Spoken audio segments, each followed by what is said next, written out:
ప్రభాస్ గారికి చాలా చాలా చాలా థ్యాంక్స్.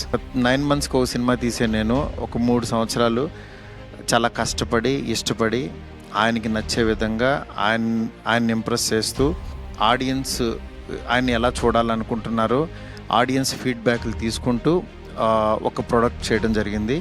రిజల్ట్ అనేది వెంటనే ఇప్పుడే 1 డేలోనే డిసైడ్ అయ్యి ఒక షోలోనే డిసైడ్ అయ్యి అనేసుకోవడం కరెక్ట్ కాదు.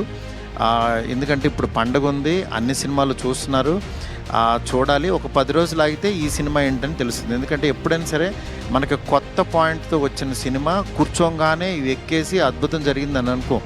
ఎందుకంటే కొత్త పాయింట్ ఎప్పుడని ఇట్ విల్ టేక్ టైం. ఈ ఎపిసోడ్ ఇలాగని చాలా కొంతమంది ఇంటలెక్చువల్ పీపుల్ కొంతమంది మాట్లాడుతున్నారు, అర్థం కాని వాళ్ళు తిడుతున్నారు, ఇట్లా రకరకాల ఇవన్నీ వస్తున్నాయి. నిజంగా ప్రభాస్ గారి అభిమానులు కొంతమంది యాక్చువల్గా డిసప్పాయింట్ అవ్వలేదు, కానీ సాటిస్ఫై అవ్వలేదు.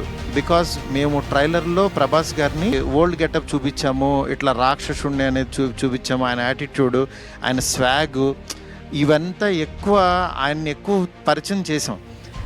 థియేటర్లోకి వచ్చినప్పుడు మాత్రం జర్కీగా ఆయనేరు అని వెతుక్కునే ప్రాసెస్లో మేము చూపించే కథని బ్రెయిన్కి ఎక్కించుకోలేకపోయారు కొంచెం. అందుకని నిన్న ఈవినింగు సెకండ్ హాఫ్ ఇంకొంచెం షార్ప్ చేసి ప్రభాస్ గారి ఓల్డ్ గెటప్ని ఈరోజు ఈవినింగ్ నాకు తెలిసి 6 o'clock షో నుంచి చూపించడానికి విశ్వ గారు కాల్ తీసుకుని పెట్టాము.